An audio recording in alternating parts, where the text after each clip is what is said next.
Olá, eu sou a Tamires Saravalli, psicóloga, terapeuta ABA, trabalho com crianças com atraso de desenvolvimento, inclusive crianças com transtorno do espectro autista. E a gente vai falar hoje sobre aquele mesmo tema da brincadeira, do descobrir o mundo através do brincar e falar um pouquinho sobre como isso funciona e como a gente pode auxiliar as crianças que têm um atraso de desenvolvimento a também adquirirem evoluções cognitivas e o próprio brincar social, que é tão importante, é um marco de desenvolvimento, né, para essas crianças, através da brincadeira, né? Através do lúdico.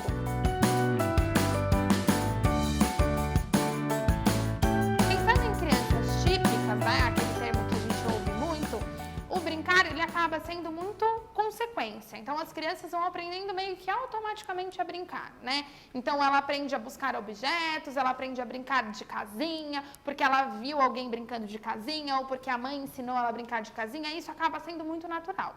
Quando a gente vai pensar em crianças que têm algum tipo de atraso de desenvolvimento, ou, por exemplo, as próprias crianças com diagnóstico de TEA, o brincar muitas vezes não é funcional. Muitas vezes as crianças não vão usar o brinquedo, por exemplo, o carrinho para a função do carrinho, que é andar na rua ou subir a parede. Elas vão usar o brinquedo de uma forma diferente, né? E o que a gente vem trabalhando muito nessas crianças é o desenvolvimento do brincar funcional. Por que isso é tão importante? Como eu disse lá atrás, o brincar, né, a simbologia do brincar, o brincar simbólico, o brincar funcional, são importantíssimos para a criança no desenvolvimento porque vão ajudar ela na interação social. E interação social, geralmente, na grande maioria dos casos do transtorno do espectro autista, desde aquele grau mais levinho, isso é um ponto importante que as crianças geralmente têm mais dificuldade. Então, por isso é importante que as crianças brinquem e se desenvolvam desde o brincar, porque lá na frente ela vai desenvolver a autonomia no contato com o próximo e essa questão do contato social vai acabar fluindo de maneira mais natural, de maneira mais autônoma. Falando de TEA, né? O que a gente faz na grande maioria dos casos? A gente ensina essas crianças a brincar. Lá atrás a gente falou da criança que vai usar o carrinho para a função dele, que é andar no chão.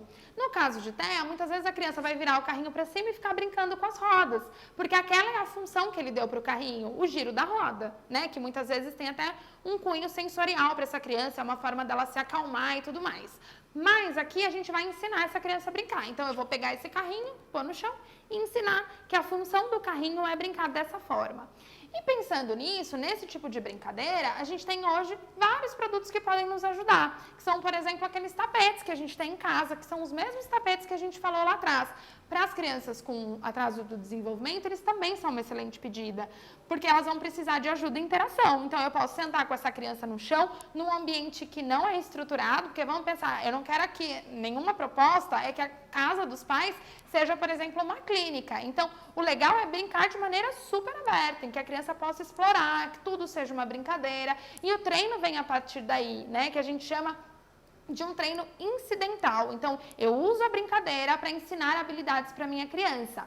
E isso é importantíssimo, porque, por exemplo, se eu tenho um ambiente confortável, em que a criança vai conseguir se sentar, em que a criança vai poder explorar, ela vai poder andar por outros ambientes, por exemplo, engatinhar ou andar, eu estou dando para essa criança a possibilidade da autonomia. Então, eu estou ajudando, estou desenvolvendo um brincar que muitas vezes ela não tem e estou dando para essa criança a autonomia para poder brincar em diferentes locais, em andar, em esconder objetos, impedir para ela imitar, e aí esse brincar social, essa interação social acaba ganhando muito mais força com segurança, porque eu estou deixando minha criança num ambiente que não é estruturado, não é a clínica, mas é um ambiente seguro para que ela possa aprender também. Então, usem e abusem desses produtos, né? A gente tem hoje diversos produtos no mercado, diversos tipos de tapete, como aquele mesmo que a gente falou, que são esses tapetes também com essas questões sensoriais, que são essas ranhuras, e vamos lembrar que a gente estava falando de TEA principalmente, as crianças muitas vezes têm questões sensoriais, então aqui ela já vai tendo contato com diferentes texturas, para lá na alimentação ela ter menos resistência, isso tudo meio que vai se interligando, se vocês puderem até perceber, né? E aí, Vamos imaginar, a minha criança é muito pequenininha, Tamires, ela não fica lá no cercadinho, ela não vai ficar no tapete. Como que eu posso ensinar essa criança a brincar desde muito cedo? A gente fala muito de intervenção precoce. E intervenção precoce não traz nenhum prejuízo para as crianças, né? Independente se a criança tenha ou não um diagnóstico, intervir, socializar, brincar com a criança, fazer com que a criança aprenda, isso só traz benefício para essa criança. Pensando, por exemplo, numa criança menorzinha, que é aquela criança que a gente não vai deixar deitada no tapete, né, para fazer a interação, como que eu posso fazer com que essa criança me olhe, né? Se essa criança estiver no chão, por exemplo, eu muito dificilmente vou conseguir trabalhar o contato visual com essa criança, que é muito importante, porque essa criança vai aprender a imitar, essa criança vai aprender a interagir através do contato com o outro, da imitação do outro, né? Então, o contato visual também é muito importante. E ele pode ser desenvolvido em ambientes como esse. Se a gente pensar num ambiente em que eu sento a criança numa cadeirinha para ela olhar para mim, aqui eu posso sentar a criança nessa cadeirinha, que é muito mais acolchoada, muito mais confortável, inclusive, e tornar a brincadeira, tornar esse momento, além de uma brincadeira e um momento muito prazeroso para a criança, também um momento em que ela vai aprender e desenvolver.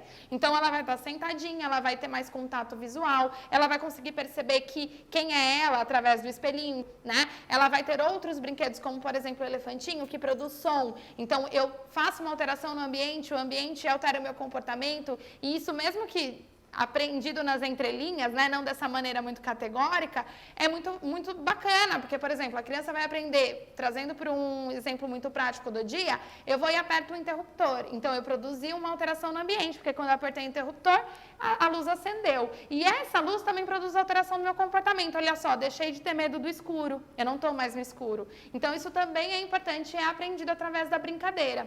E aqui a gente está falando de uma questão sensorial, que é a mesma questão que a gente falou lá do tapete com as ranhuras. No livrinho, ele produz um som, ele tem uma textura diferente. Então, aqui eu estou trabalhando a criança também questões sensoriais que vão ser super benéficas para quando ela desenvolver e for, por exemplo, se alimentar. Ela vai ter menos questões sensoriais porque ela já está aprendendo, já está envolvida nesse processo desde muito cedo, né? Então, mesmo em outros ambientes, que são ambientes não estruturados, ambientes do dia a dia, a gente pode e deve desenvolver as nossas crianças, pode e deve incentivar essas crianças a brincar, porque como a gente falou lá atrás, o brincar ele tem um cunho muito maior do que só um passatempo, né? Para a criança ficar lá brincando enquanto eu vou fazendo as minhas tarefas de casa ou trabalhando, por exemplo. O brincar ele vai auxiliar essa criança no desenvolvimento da autonomia, no brincar social, no contato com o outro e tornar essa criança muito mais independente para a vida adulta. Isso começa desde muito cedo lá na infância. Esse foi o tema de hoje